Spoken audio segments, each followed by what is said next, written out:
जनवरी को हमारी ये जो डॉक्यूमेंट्री फिल्म है कई मतलब प्रांतों में चलेगी, हर शहर में।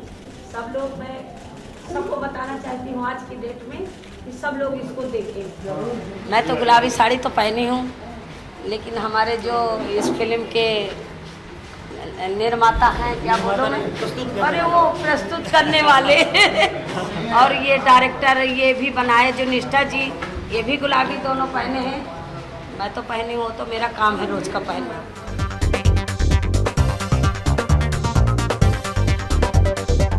सवाल का जवाब दे दीजिए कि आपने अपने गुट को गुलाबी गैंग नाम क्यों दिया? देखिए, हम अपने गुट को गुलाबी गैंग इसलिए नाम रखा है कि पहले नहीं था गुलाबी।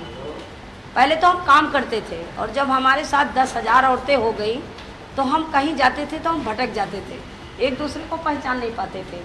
तो हमने एक ड्रेस चुना। ड्रेस में क्या आया कि हम कौन सा ड्रेस लें। तो जब हम साड़ी खरीदने गए तो हमको पहला ये नीला नीला दिखा, तो हमने कहा ये तो मायावती का ड्रेस है। फिर हम पीले में आ गए, तो पीले में गायत्री परिवार वालों का हो गया। इसके बाद में तमाम ऐसे कलर मिले जो पार्टी से अटैच थे, तो गुलाबी नहीं किसी पहना, वो बस हम उसी को ले आए और जैसे पहने और हम अपने यहाँ गए नारा लगाते लगाते एक सड़क का मुद्दा लेके।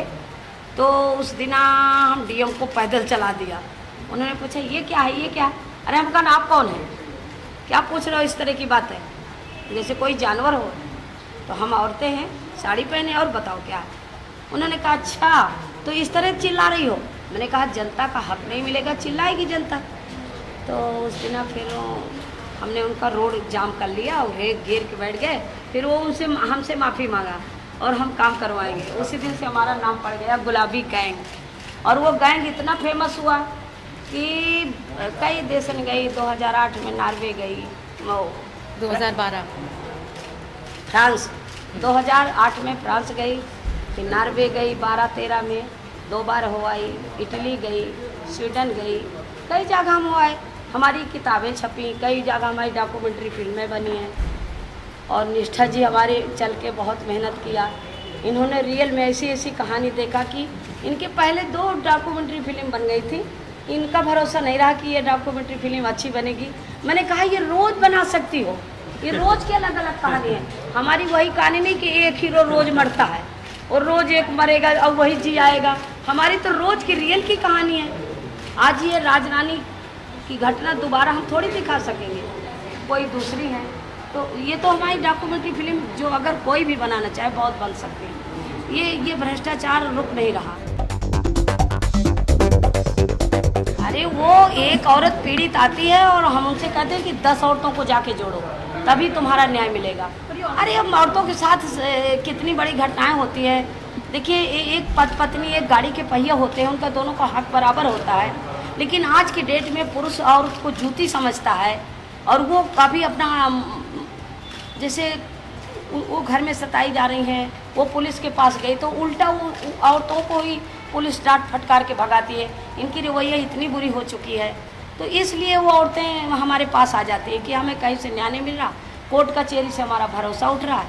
तो बस हम कोर्ट का भरोसा ना लेके अपने बांस कोर्ट का ज़्यादातर हमें भरोसा हो चुका है कि हम बांस कोर्ट से उनको न्याय दिलवाते हैं। नहीं, कौन कहता कि मैं खुश नहीं हूँ? कौन? गुलाब गैंग वाली, जो माधुरी दीक्षित वाली, उन्होंने क्या बनाया है? वो कभी मुझको देखा है? मेरे पास कभी गई है? किसी महिला की घटना लेके आई हैं? हम क्यों खुश हों? हमसे उन्होंने परमिशन नहीं लिया, बिना परमिशन के वो हमारी फिल्म बना रही है। नहीं, कोर्ट हो ही गया है, उनके ऊपर कोर्ट कर दिया है। हाई कोर्ट में उनके ऊपर मुकदमा हो गया है, उनको पूरी पार्टी बना दिया है कि हमसे परमिशन लें, अगर परमिशन नहीं लेते वो फिल्म नहीं रिलीज होने देंगे। एक्चुअली अगर मैं खुद जाती और संपत नहीं होती तो संपत जी नहीं होती तो बहुत दिक्कत होती। चूँकि संपत है और वहाँ लोग इनको बहुत मायने देते हैं, तो इनके साथ हम लोग थे, इनको फॉलो कर रहे थे, तो हमको उस तरह से कोई दिक्कत नहीं आई, क्योंकि लोग इनका मान करते हैं। तो उन्होंने कभी हमारे कैमरा को रोकने की ज़रूरत नहीं समझी। और कई जगह जैसे पुलिस वालों ने या वो रोकने की कोशिश की, तो हम लोग नहीं रुकते हैं क्योंकि हमारा काम है। अगर ये लोग हमें बोलते कि निष्ठा ये शूट नहीं करो, तो हम नहीं करते। लेकिन अगर पुलिस बोलती है या इस तरह के लोग जैसे गांव वाले जो औरतों को पीड़ित करें, अगर वो हमसे बोलें कि आप शूट नहीं करो, तो हम उनकी बात नहीं मानते। तो ये मेरी एक सिंपल स्ट्रैटेजी है। चैलेंजेस ये होते थे कि वहाँ के जो केसेस जो होते थे ना, तो सभी लोग डर के मारे चुप होते थे। जैसे हमारी फिल्म में एक केस है, एक लड़की की हम लोग को लाश मिलती है और पूरे गांव से हम लोग पूछ रहे हैं और संपत जी भी इंक्वायरी कर रही हैं, तो पूरा एकजुट है गांव और कोई नहीं बोल रहा है।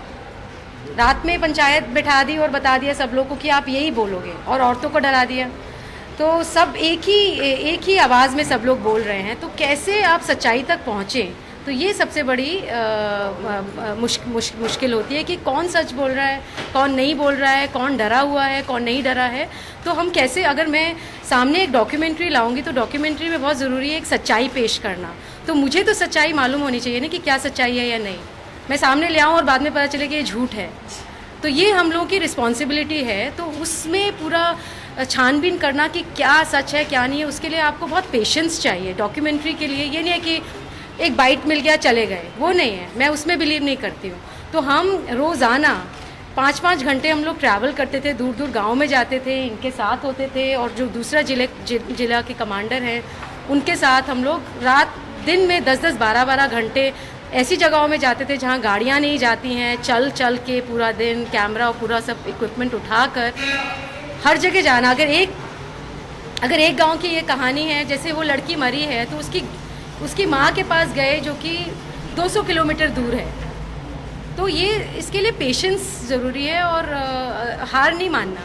हम लोग 5 महीने तक शूटिंग करते ही रहे हर केस का, जब तक हमें ये पूरी तरह से एश्योरेंस नहीं हो गया कि हाँ ये जो हम बात कर रहे हैं वो जो मैं सामने प्रस्तुत करूँगी फिल्म के अंदर, मैं I am sure that this is right.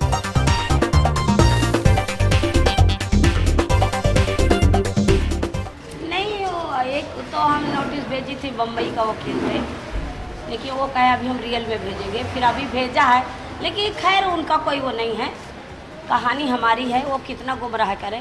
वो एक बार कहे तो दें कि ये संपत की कहानी नहीं, तो हम उनसे पूछना शुरू कर देंगे कि फिर उत्तर प्रदेश में किसका गैंग है, और ये भी पूछूंगी कि किसकी कहानी आप बना रहे हो, जो कि उसमें उत्तर प्रदेश, बुंदेलखंड और सबसे पहले गैंग किसने बनाया। गैंग के लिए हमें बहुत बहुत झेलना पड़ा है, हमको नक्सली कहा गया, हमको मायावती मुलायम सिंह एक तरह से हमारी जांच करवाई, और जांच में हमको एक भी डर नहीं लगा कि अगर हम गरीबों की आवाज़ उठा रहे हैं तो चलो नक्सली कहो, हमको वो भी स्वीकार है, हम डरते नहीं हैं। तो ये हम इसको नहीं डरते, लेकिन ये जो हमारे साथ ये खिलवाड़ कर रही हैं, तो हम उनको परमिशन तो तभी देंगे जब वो रज्जों से नाम संपत करेंगी और गुलाब से गुलाबी करेंगी, और वो हमसे पूछेंगी और हमसे परमिशन लेंगी, तब वो रिलीज होगी। नहीं, वो फिल्म का तो सपना न सोचे अनुभव सिन्हा कि मेरी फिल्म 7 मार्च को रिलीज होती, उनकी 7 मार्च को रिलीज होगी। अब मैं 2 मार्च को वहीं अन्ना जैसे अनशन करूँगी, तब समझ में आ जाएगा कि महिलाओं में क्या ताकत होती है। और ऐसी फिल्म, ऐसा संदेश दूंगी पूरी दुनिया को कि आज ये जो गंदी गंदी पिक्चर बनाते हैं, गंदे गाना गाते हैं, तो चीज़ बड़ी है मस्त मस्त, ये औरतों का तमाशा बना रखा है इन्होंने, इनको सीख जाएंगे। अभी तो देखो हम उतना बड़ा नहीं कर रहे, अभी हम महिलाओं तक है कि उनका न्याय मिले, लेकिन ये जो गाना बनाते हैं, गंदी पिक्चर दिखाते हैं, अगर मैं एक झटका मार दूं तो सारी औरतें लेके सेंसर बोर्ड का घेराव कर देंगी कि नहीं, खबरदार, अब ये गाना नहीं होगा। मुझे नहीं पता, मैं तो सिर्फ गुलाबी गैंग को जानता हूँ, डॉक्यूमेंट्री को जो मैंने देखी, जो मुझे बहुत पसंद आई, और मुझे लगा कि ये संवाद मीडिया के साथ करना बहुत ज़रूरी है, इस फिल्म को लोगों तक पहुंचाना बहुत ज़रूरी है। तो मैं तो गुलाबी गैंग का दीवाना हूँ, गुलाबी गैंग का प्रशंसक हूँ, मैं ये बात कहना चाहूँगा। हम वही कोशिश कर रहे हैं, आपने बिल्कुल सही सवाल किया कि डॉक्यूमेंट्री लोगों तक पहुँच नहीं पाती है, क्योंकि यहाँ पर इंडिया में हमारे यहाँ वो सिस्टम बनी नहीं है कि डॉक्यूमेंट्री को लोगों तक पहुँचाया जाए। और सेकंड, लोगों में ये बहुत गलत फहमी है कि एक डॉक्यूमेंट्री फिल्म है तो वो बोर ही होगी।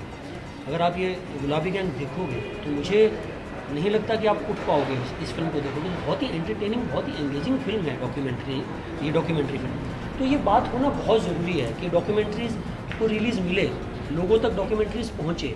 और रहा जहाँ तक यूथ का सवाल, तो हमने शिप ऑफ थीसिस में हमारी फिल्म लोगों तक पहुँचाई है, तो हमने सोशल मीडिया को बहुत का यूज़ किया है, तो हम ट्विटर और फेसबुक ये सब चीज़ें यूज़ कर रहे हैं। यूट्यूब पे हमारे ट्रेलर है और जो भी मीडिया से मदद मिल पा रही है तो वो लेने की कोशिश कर रहे हैं। अभी तक क्या हुआ है ना, जब हम लोग सिनेमा देखने जाते हैं तो अपना दिमाग घर पे रख के, तो मैं थोड़ा उसको भी हम लोग सोहम के साथ मिलकर वो भी थोड़ा बदलना चाह रहे हैं कि हम सिनेमा देखने जाएं तो दिमाग लेके जाएं, और हर चीज़ को मतलब इंटरटेनिंग होना कि हर मिनट में आपको हंसा ही रही है, ये भी ज़रूरी नहीं है। मुझे लगता है कि लोग चाहते हैं आज कि हम अपने देश की असलियत देखें, और वो बहुत मतलब वो आएंगे और देखेंगे, अगर उनको मौका मिलेगा तो वो उनको ज़रूर अच्छा लगेगा।